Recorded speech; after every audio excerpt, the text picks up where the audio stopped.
Cek.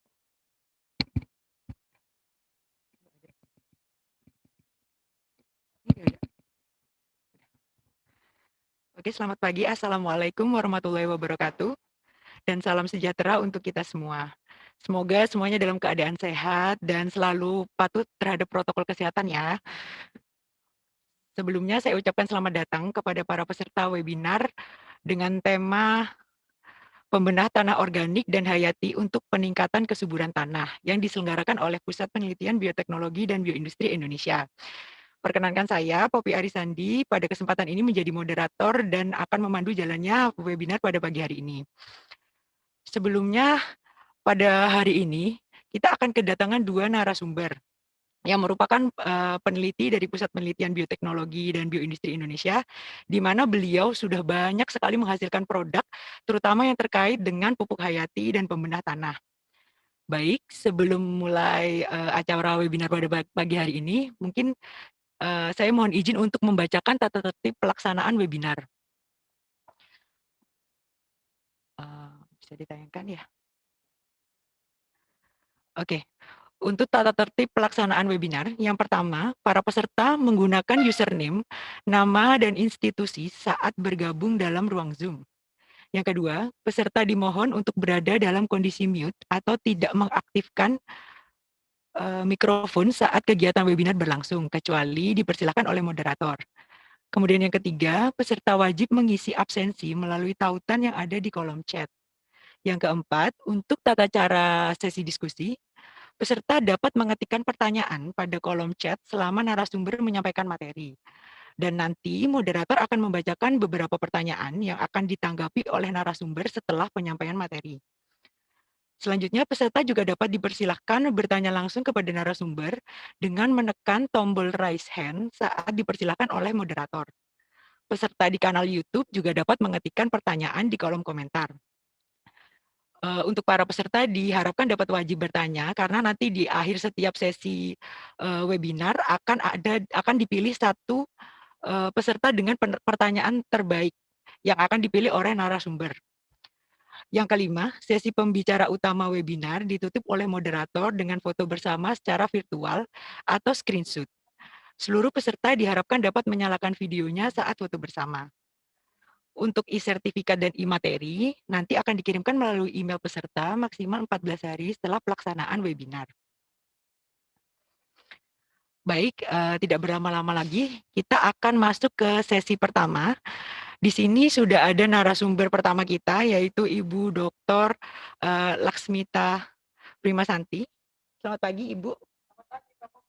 Bagaimana Bu, sehat ya Bu? Alhamdulillah. Amin.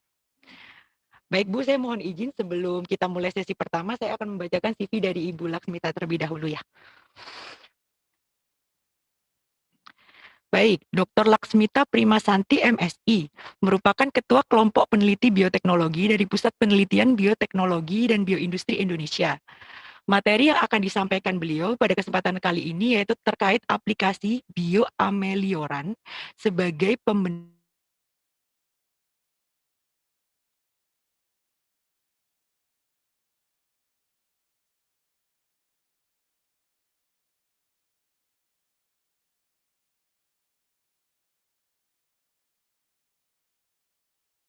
hak kekayaan intelektual yang sudah beliau peroleh, diantaranya terkait formulasi pupuk biosilika, formulasi biodekomposer, formulasi pupuk kiserit, formulasi pembenah tanah dari biochar, formulasi pupuk hayati berbahan aktif mikroba. Adapun beberapa pengalaman riset yang telah beliau selesaikan dari tahun 2014 hingga 2019, di mana yang terbaru itu terkait peningkatan ketahanan kelapa sawit terhadap cekaman kekeringan melalui aplikasi biosilika. Untuk produk dan riset yang sudah dihasilkan ada beberapa, yaitu Biosilak, Biodex, Ecovert, Palmchar, dan Riposan.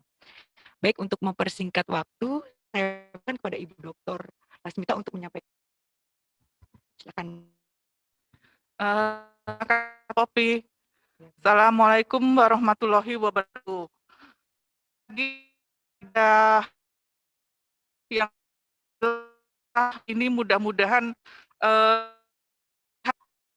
di untuk kesempatan yang akan untuknya salam sukses juga dari kami dari Puslit Bioteknologi dan Bioindustri Indonesia, PT Riset Perkebunan Nusantara.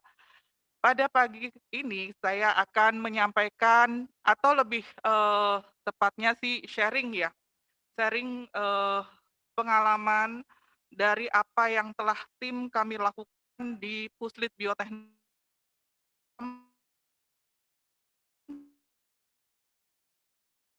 dan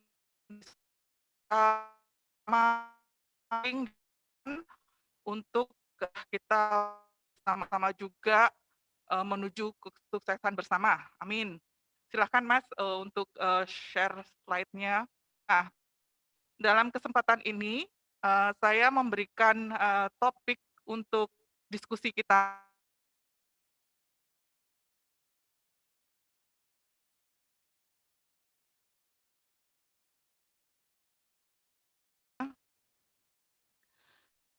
Sebagai latar belakang bahwa pengembangan dari pembenah tanah hayati itu adalah kita ketahui bahwa faktor utama yang mempengaruhi kualitas dari tanah. Hal ini juga terkait dengan siklus nutrisi. Ya, jadi ini adalah background-nya bahwa tidak banyak mungkin dari semua yang ada dalam kegiatan soil microbiology ya, dalam kegiatan riset itu kita umumnya juga melihat dari mikroorganisme yang berkembang di dalam tanah. Nah, hal ini juga akan terkait dengan ketersediaan hara bagi tanaman dan yang satu lagi masih sangat sedikit melihat riset ini adalah terkait dengan kemantapan agregat tanah. Komponen tersebut merupakan faktor penting yang dapat digunakan untuk mengidentifikasi perubahan kualitas tanah dengan cepat. Jadi ini akan sangat mudah dilihat baik oleh petani maupun dasi lahan, maka kualitas tanah ini sangat berbeda dengan kualitas tanah yang di mana hasilnya ataupun produktivitas dari suatu area lahan itu adalah baik. Dan inilah kadang-kadang yang kemudian oleh banyak para pekebun itu akan berusaha bagaimana mencontoh ataupun bisa mengcopy lahan yang produktivitasnya baik supaya nanti lahan-lahan yang produktivitasnya rendah ini bisa dioptimalkan untuk kesehatan lahannya baik dari segi tanah maupun untuk tanamannya. Nah, kemudian penetapan kualitas tanah ini akhirnya direkomendasikan untuk membantu manajemen dalam mengevaluasi dampak dari kebijakan pengolahan kebun terhadap produktivitas tanaman dan tanah. Selanjutnya, nah di sini lanjut. Di sini kita melihat lebih dalam lagi, kita bisa breakdown lebih detail lagi bahwa menjadi 4 kategori utama, yaitu secara visual, di mana kita mudah sekali melihat adanya perubahan warna tanah.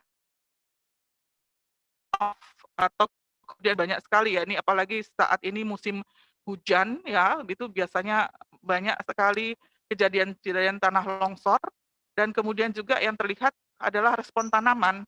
Kalau kemudian di tanah itu kualitasnya rendah, maka pertumbuhan tanaman ataupun produktivitas tanaman akan sangat terlihat tidak baik. Nah, secara fisik itu kita bisa melihat dari ke dalam topsoil, kerapatan linda, porositas tanah, kemantapan agregat, tekstur, dan pemadapan. Nah, ini yang secara jadi ada secara sebagian juga bisa dilihat secara visual. Nah, kemudian terakhir dengan kimia adalah pH, kita perhatikan salinitas, bahan organik, konsentrasi unsur-unsur makro, misalnya N, P, dan K, kemudian siklus nutrisi dan ketersediaan hara, serta konsentrasi logam berat pengkontaminan. Nah, inilah yang rata-rata banyak terjadi permasalahan untuk tanah-tanah yang ada di Indonesia. Kemudian dilihat dari biologi, itu penetapan aktivitas, dilihat dari byproduct, populasi mikrobnya, ataupun dengan makroorganisme lainnya, terutama untuk cacing tanah kita bisa melihat secara biologi, apakah tanah itu kualitasnya baik atau tidak. Kemudian juga laju respirasi. Nah, laju ini juga akan bisa kebanyakan di sini kita bisa melihat apakah populasi di dalam mikro dengan semakin banyaknya populasi mikroorganisme yang maka kualitas tanah itu bisa dikatakan baik. Nah, laju respirasi ini juga salah satu dan lain, dan itu bermanfaat untuk semua penyakit ya tentu saja yang target ya dari trichodermanya itu sendiri ada, terus kemudian ada kemampuan juga dari Pseudomonas fluorescens dan juga dari Buccoderia caenocephasea itu ada potensi lainnya untuk biofungisida ya. Baik, terima kasih. Ini ada satu lagi Bu, titipan pertanyaan nih dari Mas Pak Warisnu Anugrahani. Mohon info untuk Ibu Laksmita, pengujian mutu pupuk hayati di Pusat Penelitian Biotek itu kira-kira butuh waktu berapa lama ya Bu? Ya, kita melihat bahwa ini memang target di laboratorium kami yang sudah terakreditasi untuk pengujian mutu ini memang targetnya selalu yaitu dengan beberapa parameter itu mungkin bisa kita selesaikan antara 14 sampai 21 hari paling lama ya. Dan mudah-mudahan itu concern kita bisa melakukan tepat waktu, itu targetnya ya. Ya mudah-mudahan ini nanti sebagai masukan yang sangat baik untuk kita juga bisa sama-sama mengembangkan dan kemudian juga dengan lab lain selalu melakukan cross check untuk update untuk standarisasi, terutama nanti standarisasi metode yang selalunya bahwa ini harus terus sifatnya kan dinamis ya. Nah, ini kita harapkan hal-hal ini terus berkembang dan tentu saja kualitas ataupun mutu yang akan kita kembangkan untuk kedepannya akan semakin baik dengan adanya standarisasi yang semakin komplit ya, semakin banyak itu peraturan parameternya. Ya, kalau kita lihat perkembangan nanti bisa aja Mbak lihat dicek ya dari peraturan yang terbit pertama 2006, 2009 itu semakin sekarang udah 10 tahun lebih ya, itu 2019 itu parameternya semakin banyak dan poin-poinnya untuk standarisasi juga semakin berkembang juga ya. Tuh. Ya, jadi mudah-mudahan ini kita juga menerima ya di lab kita juga menerima untuk pengujian mutu itu. Insya Allah bisa 14 sampai 21 hari bisa selesai. Ya. Baik, saya memberi kesempatan kepada para peserta webinar yang ingin bertanya secara langsung kepada Ibu Laksmita.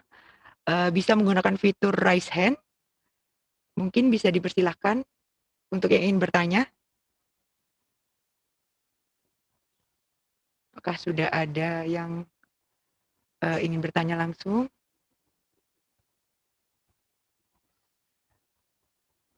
Sepertinya belum ada, Bu. Ahmad, Anung Rahmat.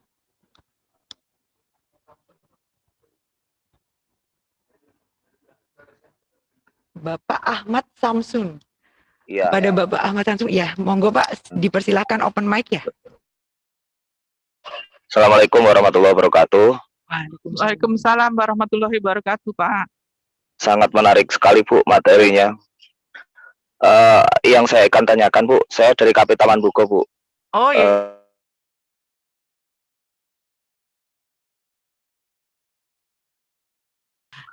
Oke. Kalau di lahan kering masam, seberapa kuatkah bakteri itu, Bu? Ya, maksudnya kalau lahan kering AL-nya sangat tinggi gitu, iya. sangat meracuni tanaman. Nah, itu bagaimana pengaruh pupuk tersebut, pupuk hayati tersebut terhadap lahan kering masam? Terima kasih, Bu. Assalamualaikum warahmatullahi wabarakatuh. Iya, waalaikumsalam warahmatullahi wabarakatuh. Itu termasuk yang kan memang pada saat itu kami ingin menguji retensi air. Kebetulan kerjasama juga sama Bali Tanah, Bu, Pak. Waktu itu ada Bu Aida Iriah, sama dengan Bapak yang mungkin sering ketemu ya, Pak, ke Taman Bogo. Iya. Nah, di situ tadi saya sampaikan, memang hujan juga kejadian pada saat itu juga ya. Jadi air itu yang sangat kurang ya. Nah, dengan adanya bakteri yang di lahan kering masa, memang tadi kan bakteri-bakteri yang ada juga itu kan kami isolasi dari gambut, Pak. Jadi gambut yang ada di Kalimantan. Sehingga setelah kami uji untuk lingkungan pH tertentu di lab tentunya, kita kondisikan dengan pH 3 sampai 7, itu mereka punya range pH sekitar itu, Pak. Jadi masih bisa tumbuh sekitar 3 sampai 7. Jadi dengan adanya range seperti itu, mudah-mudahan ya juga aplikasi, karena memang biasanya begini kan Pak, seperti pola tingkah bakteri juga seperti manusia ya Pak ya. Kalau dia udah biasa beradaptasi untuk lingkungan pH yang sangat ekstrim, ya tentu kita akan bisa juga aplikasikan di lokasi lain yang bisa seperti itu kondisinya, yang pH-nya sangat masam ya. Jadi 3 ya. Kalau di lahan kering masam juga sebetulnya lebih tinggi ya dibandingkan dengan lahan gambut ya. Kalau di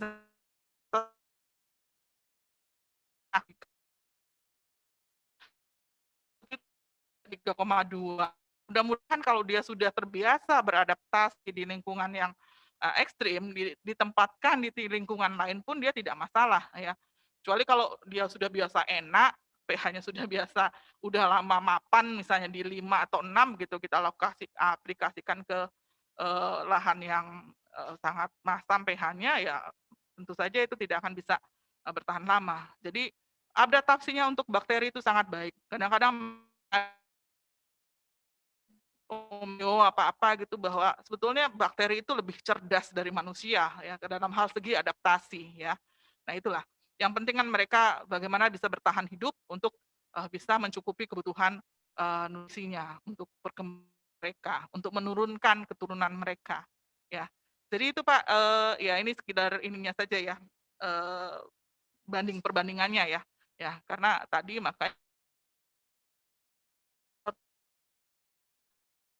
isolasi dari daerah yang untuk bertahan ataupun beradaptasi terhadap lingkungan.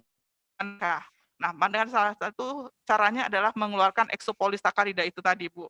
Nah, itu kan sifatnya sticky, jadi seperti lem, bersifat sebagai lem. Nah, untuk secara fisik seperti itu. Nah, secara kimia kita juga sudah buktikan tadi melalui analisis dengan FTIR bahwa di dalam eksopolisakarida itu banyak sekali gugus-gugus fungsional yang fungsinya adalah untuk bisa, karena gugus fungsional kan ada yang positif, ada yang negatif. Nah, itu istilahnya menjembatani partikel-partikel ataupun mineral yang ada di dalam susunan pasir misalnya ataupun gambut itu menjadi terhubung satu sama lain. Nah, dari partikel-partikel yang tadinya berserakan, katakanlah ya, tanda kutip berserakan seperti itu, tidak menyatu, itu disatukan, ya, disatukan oleh eksopolisakarida tadi. Karena kan kebetulan bakteri itu mempunyai ukuran yang sangat kecil, ya, mikron, sehingga mereka bisa menyisip pada struktur agregat makro maupun agregat mikro. Nah, dari sinilah mereka berkembang, kemudian dalam kondisi yang mungkin katakanlah kekurangan air ataupun kekurangan hara yang lainnya, mereka membentuk eksopolisakarida untuk melindungi diri mereka. Nah, dengan terbentuknya eksopolisakarida yang bersifat seperti lem atau seperti sticky ini, nah mereka akhirnya bisa menggabungkan partikel-partikel yang kecil, makropartikel, makroagregat ataupun mikroagregat, ya. Nah, dengan tergabungnya seperti ini akan terbentuklah suatu agregat yang bagus, sehingga dengan agregat yang bagus ini kalau kita memberikan pupuk ataupun kita adakan pengairan di dalam suatu area tertentu, itu bisa air itu tidak hilang begitu saja. Jadi bisa diretensi karena kan terhubungkan agregat-agregat yang tadinya tercerai-berai begitu bisa mereka gabungkan. Nah, itulah mereka bisa menahan di situ nutrisi, misalnya apalagi dengan yang pupuk urea, juga nanti yang ukurannya kan partikelnya cukup kecil, ya. Nah, itu mereka bisa lakukan itu. Mereka apalagi juga selain merekatkan partikel satu dengan yang lainnya, pupuk itu juga bisa mereka istilahnya mereka retensi juga gitu loh dengan eksopolisakarida itu tadi, Bu. Jadi itu istilahnya gambaran gampangnya ya, Bu, ya. Iya. Ya. Itu. Ya, terima kasih sekali Bu Laksmita atas penjelasannya. Ibu. Sama-sama Ibu. Terima kasih Ibu. Mungkin oke, karena keterbatasan waktu, mungkin untuk sesi pertama kita tutup dan kita akhiri ya Ibu. Ya. Banyak sekali pertanyaan yang belum terjawab nih, maupun mungkin ada teman-teman University of Montpellier. Ada beberapa hak paten yang sudah diperoleh oleh Bapak Siswanto, terutama yang mungkin terkait dengan materi kita pada kesempatan produksi nitrohumat dan potasium amonium humat dari limbah cair pabrik pupuk urea dan pabrik NPK. Untuk pengalaman riset 5 tahun terakhir dari tahun 2014 hingga 2018, di mana yang terbaru penelitian beliau terkait penggunaan Hermesia illucens dalam pertanian kakao berkelanjutan biokonversi buah kakao menjadi suplemen pakan. Terdapat beberapa produk riset atau inovasi yang sudah dihasilkan oleh Bapak Siswanto, diantaranya NOBB, Acticom Plus, asam humat dengan beberapa merek yaitu Humac, Humacaus, dan Humacaut, kemudian Bio N13, kultur starter mikroba, pengkaya pupuk hayati cair, dan industri maggot. Baik, untuk itu saya persilakan waktu dan tempat kepada Bapak Dr. Siswanto.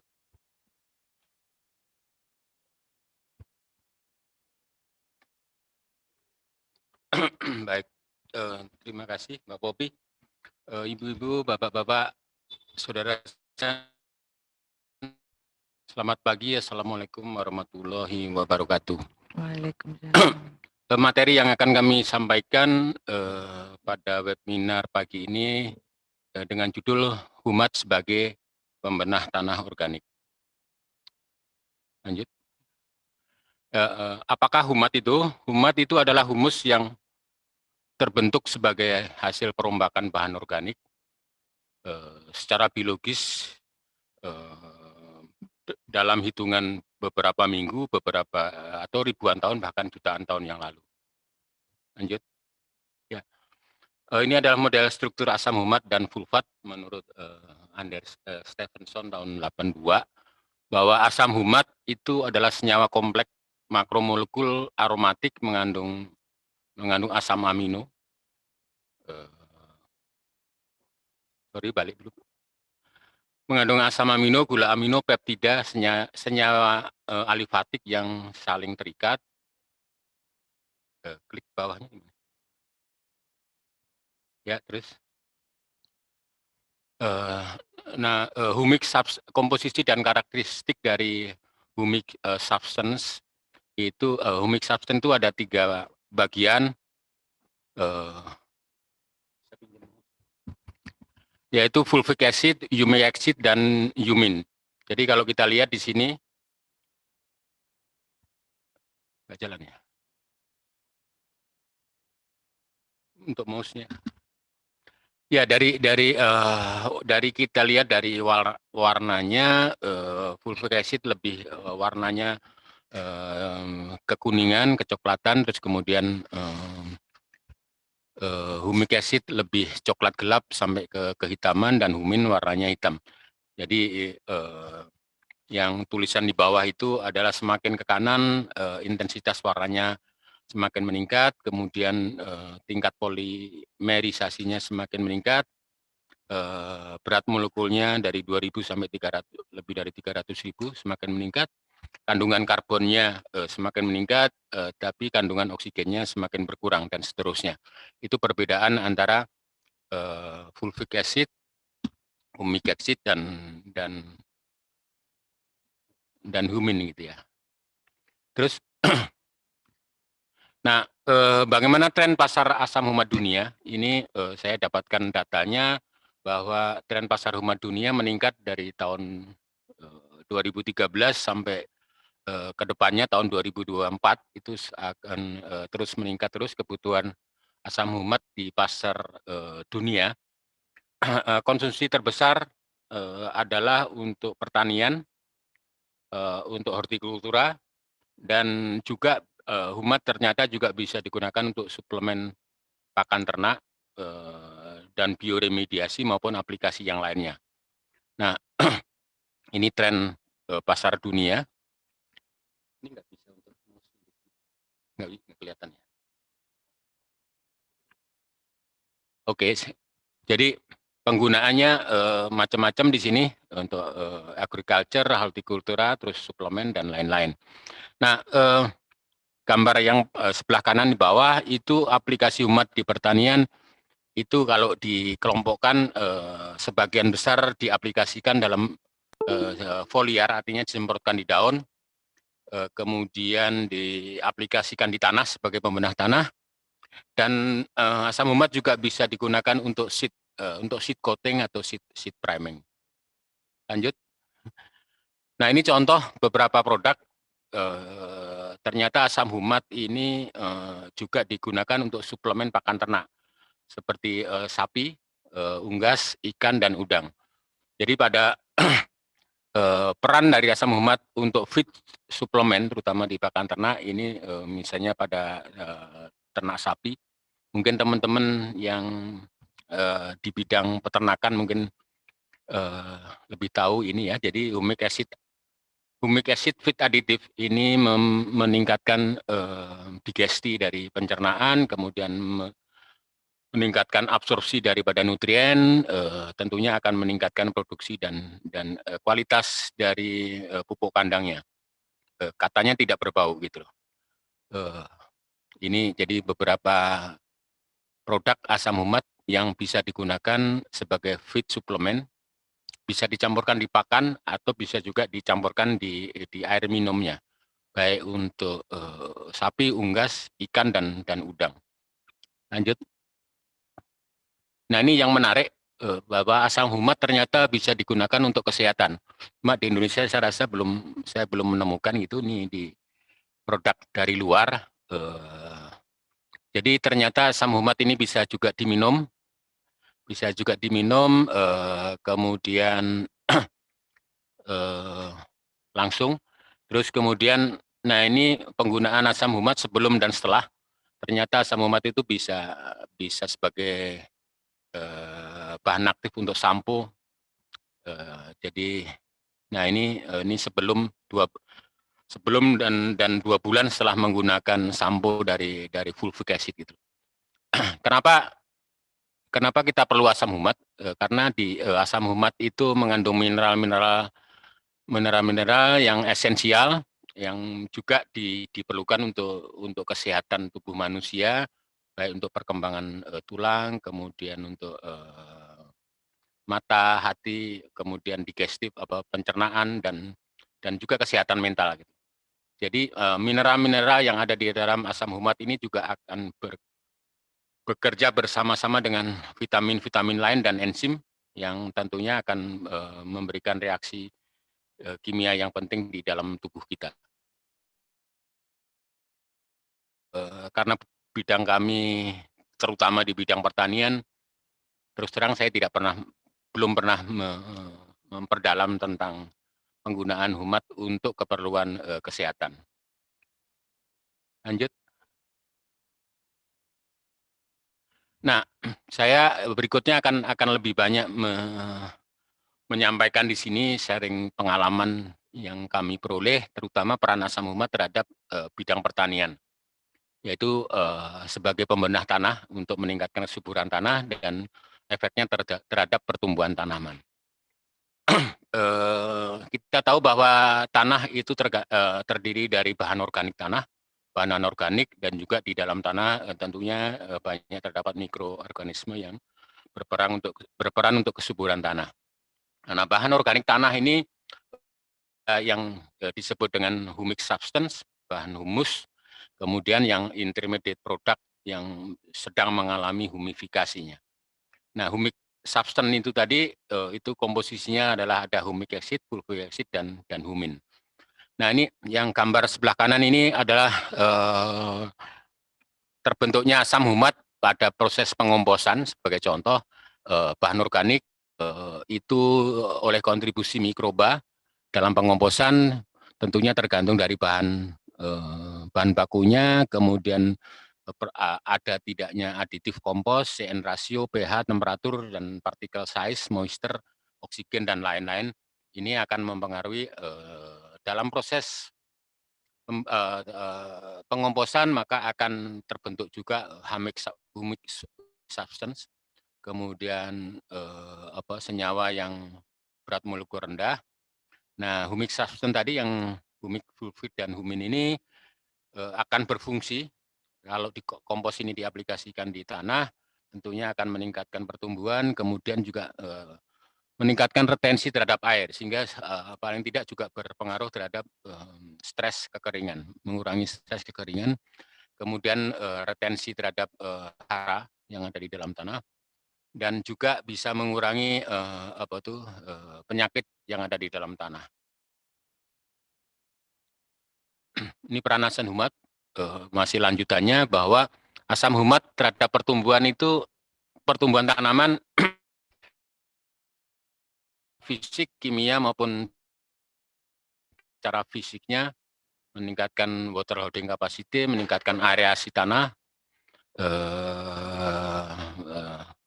juga mengurangi drop ya, kekeringan dan lain-lain, termasuk bisa sebagai seed coating. Kemudian perannya di dalam secara fisika dia mengkelat nutrien yang ada di dalam tanah sehingga lebih lama berada di dalam tanah. Kemudian secara biologis asam humat ini bisa meningkatkan divisi tanaman, pertumbuhan tanaman, meningkatkan germinasi biji, dan juga meningkatkan respirasi tanah dan lain-lain. Terus lanjut. Nah, ini gambaran manfaat humat sebagai pengkelat. Jadi asam humat ini mengkelat hara makro dan mikro yang bersifat reversibel, artinya diikat tapi juga mudah dilepas, sehingga tersedia dalam tanah untuk diserap akar lebih lama.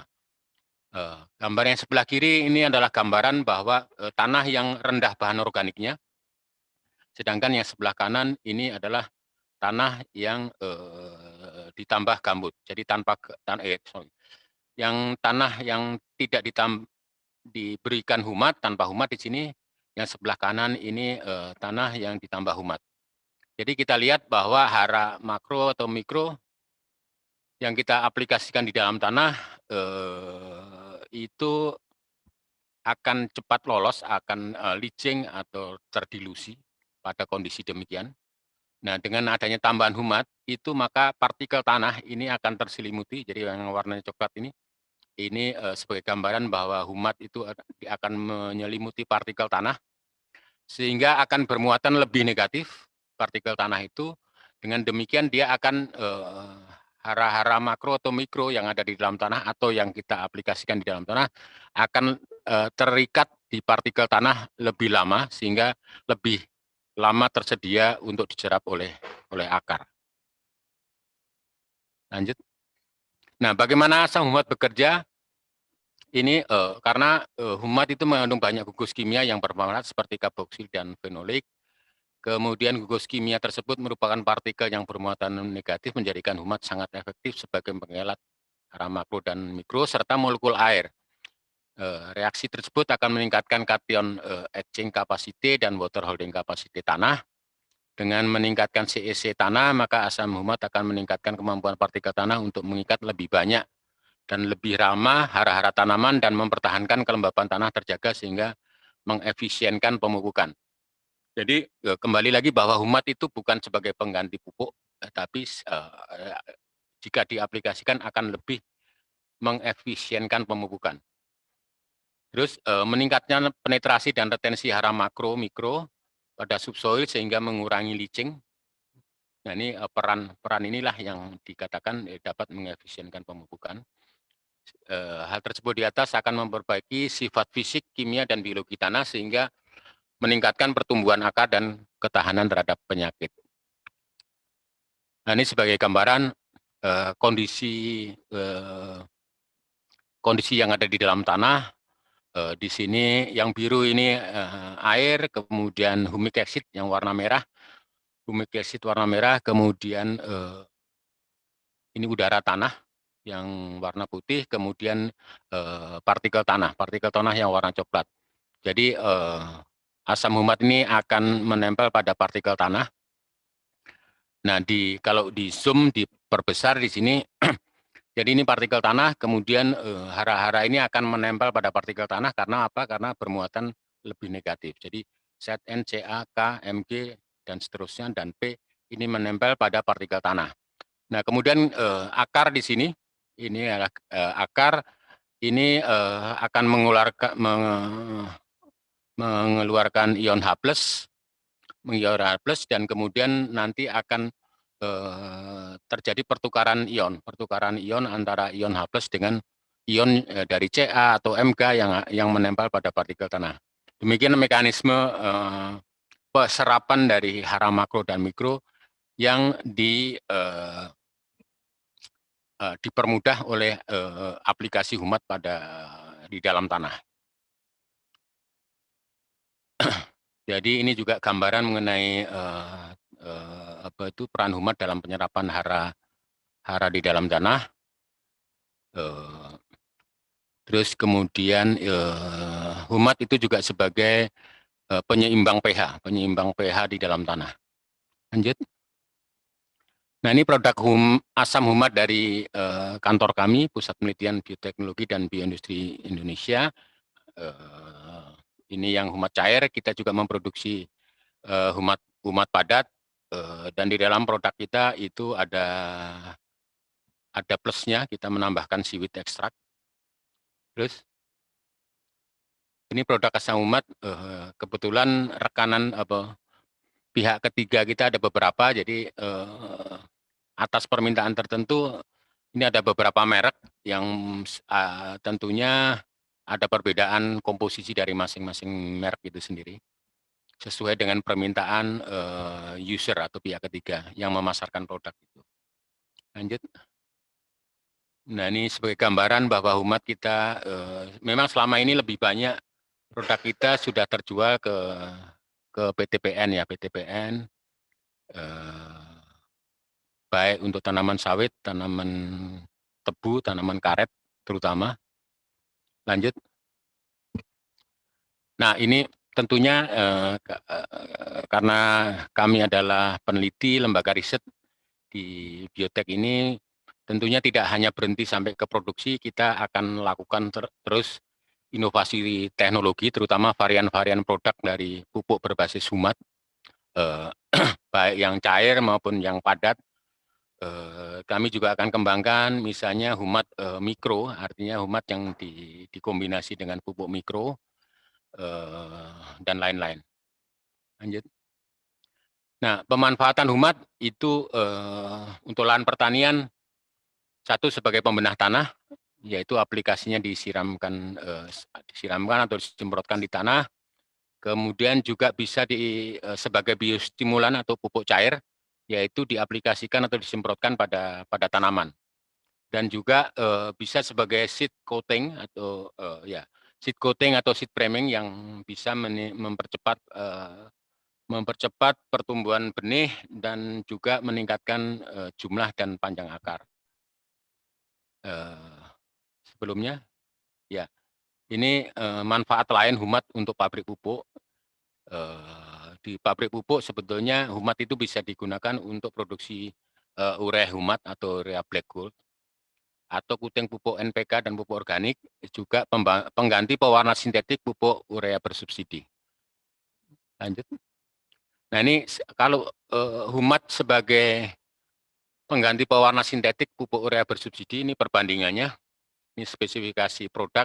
Jadi pewarna saat ini itu adalah pewarna sintetik yang tentunya tidak punya kelebihan, hanya memberikan warna saja, berbeda warna kemerahan atau kecoklatan dibandingkan pupuk non subsidi yang warna pupuk ureanya adalah warna putih.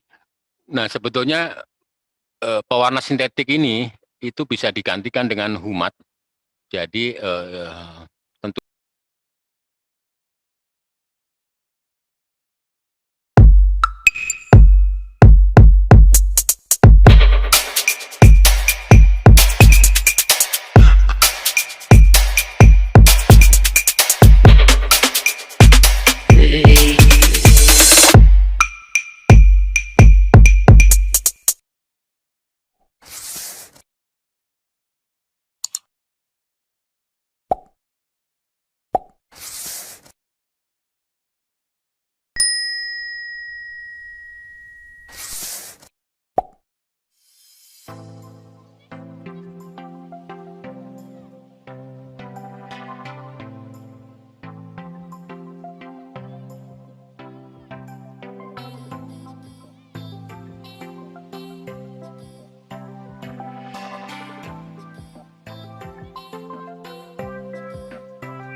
Ini tahu nggak pohon apa?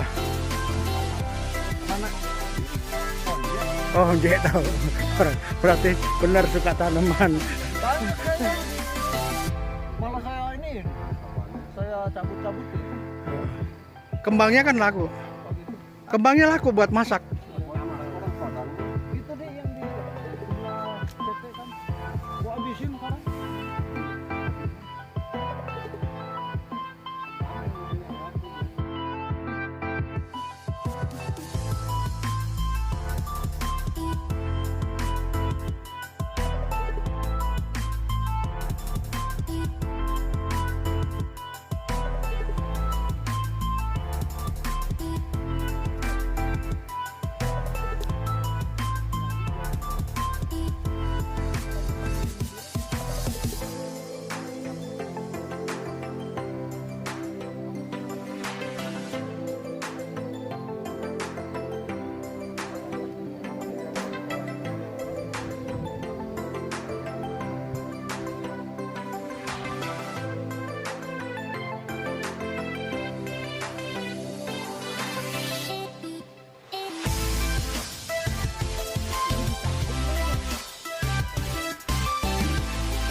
Berapa? 5 kilo mah udah pasti. Udah pasti ya.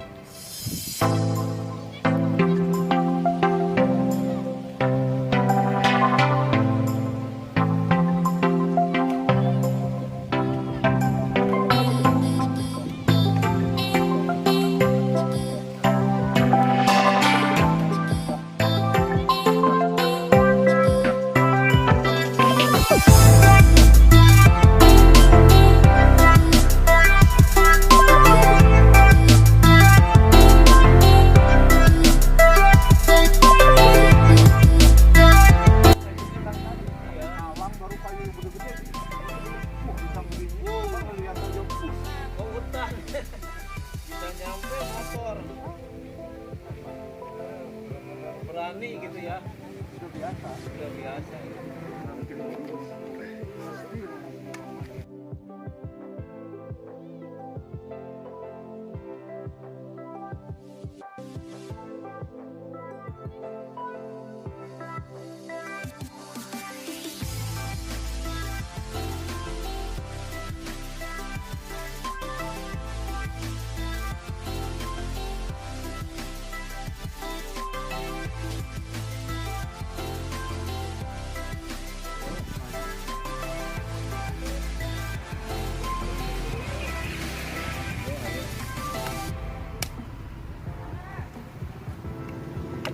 Kalau udah benar-benar tua jadi buah.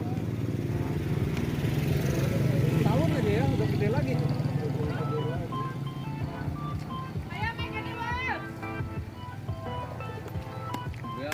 Awas, awas, motor deh.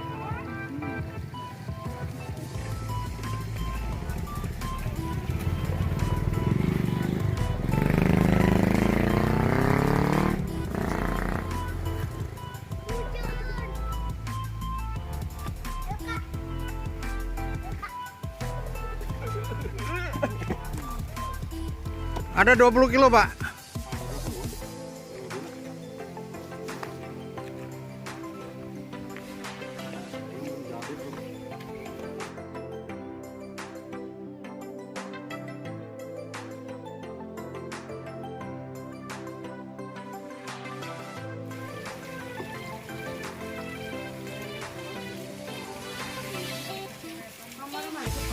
Ini nyoba ngetes nyabut singkong amai yang umur 9 bulan. Jangan banyak rumput ya, banyak orangnya. Jangan biar rumput. Tanahnya kejepit jadi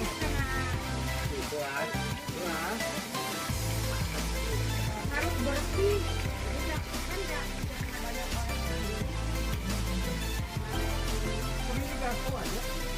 Kalau di garpu mah nanti kan ininya terbatas.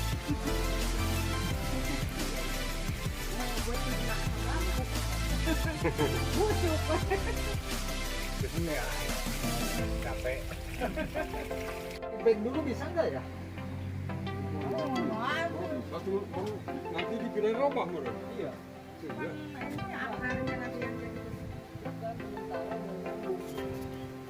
Oh, kalau udah di sini bisa, kamu di polisi.